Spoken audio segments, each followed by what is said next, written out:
Magandang alas 9 sa inyo mga kababayan ko dyan sa Pilipinas at sa manda ko ng mundo.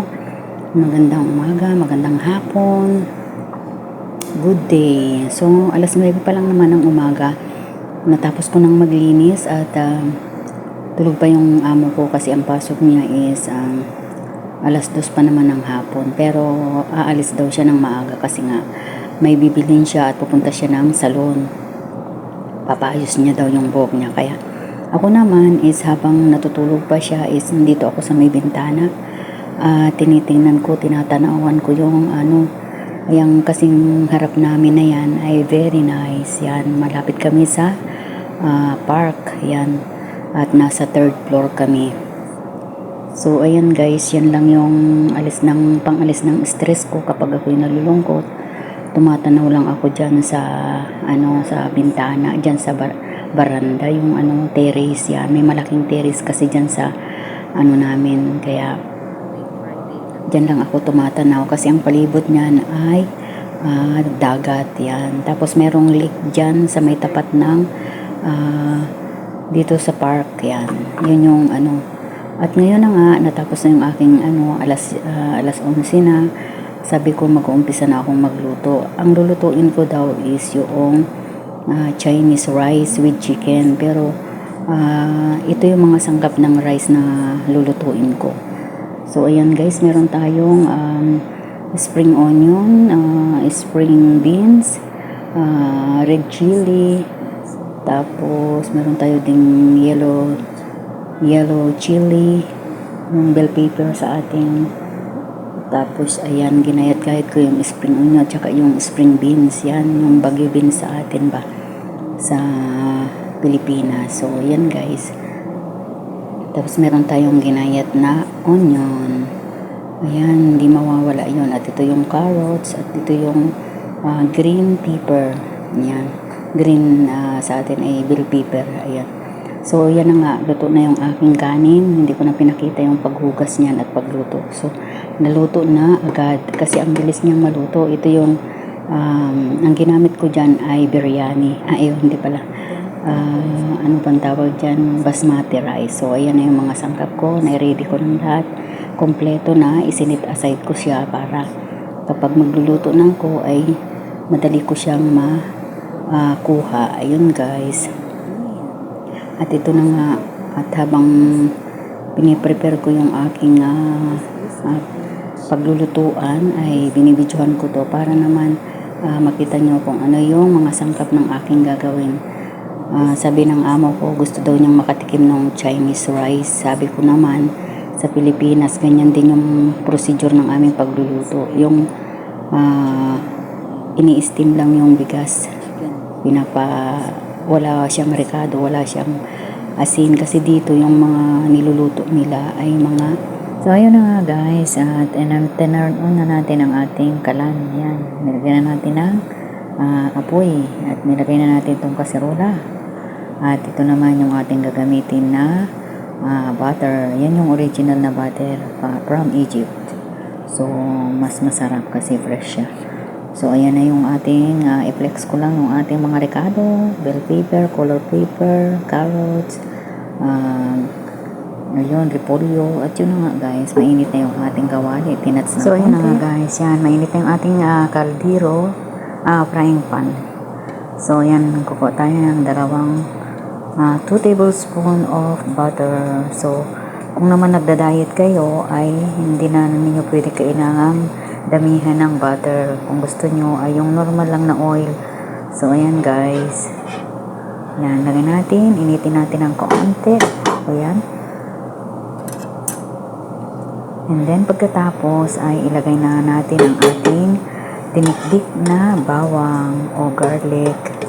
So ayan, halo-haluin natin parang ikaw na hinalo-halo mo rin ang iyong utak. So, ayan guys, haluin natin ng konti. Ayan. Bilisan mo ng halo. Then, isunod naman natin ang onion. Ang onion. Ayan. Yes, onion. Ayan. Tapos, haluin ulit natin siya. Ayan.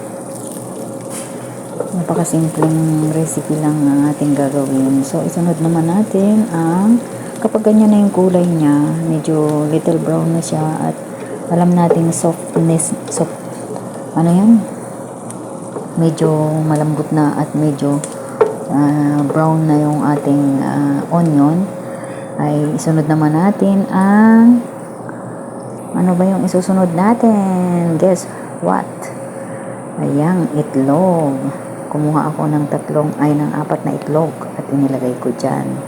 So, pag marami yung kanin, marami din yung itlog. Kailangan 4 na piraso. Tapos, haluin nyo yan. I-mix natin yan ng ganyan para yung maging ayos, maging buo. So, yun guys. Haluin natin. Halo-halo mo. Ganyan guys. Halo-halo. Then, pag na ano na yan, nag-dry na, sunod na naman natin yung mga ricado niya, yung mga vegetable. Haluin natin ito. Ganyan na yung itsura niya. Sunod naman natin yung mga vegetable. Ayan guys. Ito na natin yung spring, beans. Sa akin ay bago beans. Bago beans, lalagyan natin yan kasi medyo mahirap lutuin. Tigas. Ayan, haluin ulit natin. Then, kapag medyo malambot na siya, isunod naman natin yung iba pang siguro rin yung carrot. Ayan, sabi natin yan. Ilagay natin yan. Ayan. Sabis natin dyan. So, ganyan lang guys yung pagbibig. So, yun ang dito ako dito. Tinitingnan ko rin ang YouTube kung paano gusto mo. Kasi sabi naman yung tinitingnan ko ang YouTube yung gusto ko ka. Sinend niya sa akin yung link na galing ko daw ito. Kaya, ginaya ko naman. So, sana ay maging successful yung aking panggalay. Sorry naman sa sabi mo yung dito yung process nito. Ayan, sinunod natin ang bell paper. Dito yung tawag ng nakuha ay bell paper. Hindi naman paper. Color paper. Hindi naman paper. At ito naman yung kanin natin. Pag nailagay na natin itong mga ikado nito, susunod naman natin yung kanin. Ayan, repolyo, cabbage, yung ating kanin. Parang ang luto na ang talaga ko sa lang ay parang pansit. Pero kanin din.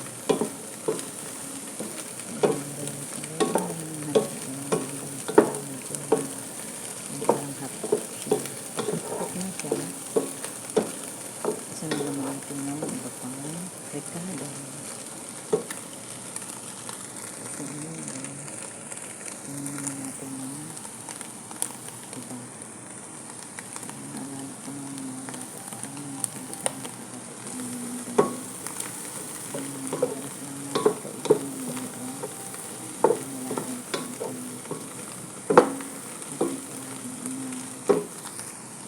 masaya na kami doon sa nilatang balinghoy, nilatang mais, yung mga tanim ng tatay ko noon. Yung isang tanim ng laman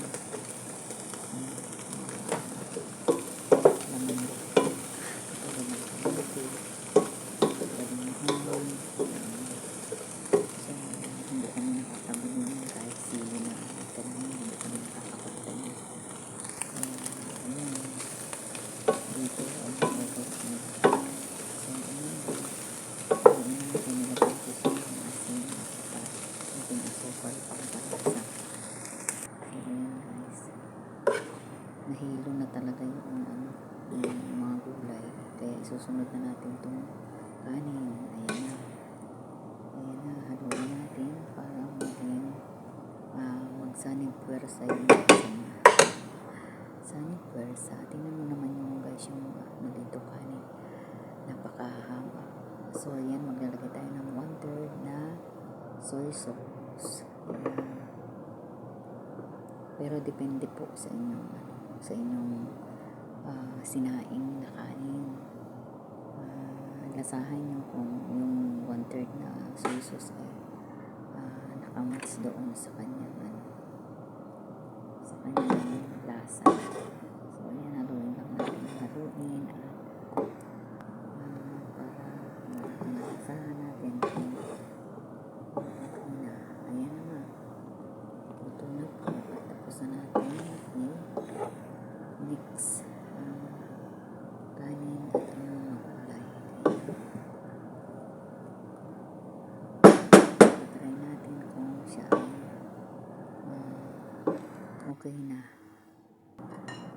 Ayan, medyo painitin pa natin ang konti. At ito nga pala yung ating chicken.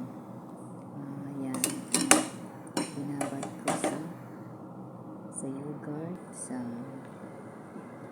sa siling konti, at tsaka sa so ayan guys, prepare na natin yung ating kakainin. At ito, medyo nasunog ang ating chicken. So yun guys, grilled chicken yan. At ito yung sauce. So ayan, kakain na tayo. At so, ang sarap-sarap pala talaga ng Chinese food at Filipino style din. So kung hindi pa kayo nakasubscribe sa aking YouTube channel, please like and share, and don't forget to hit the notification bell para update kayo sa aking mga bagong video. Salamat, at lagi po natin tatandaan, tayo po ay mag-ingat palagi at kumain ng mga healthy food. Thank you, bye! Salamat!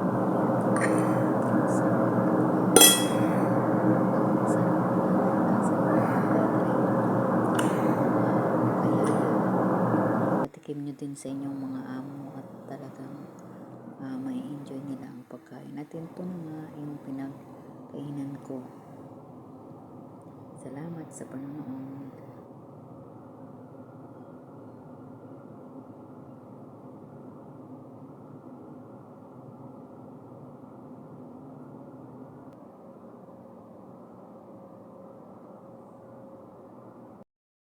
It could be flying. No.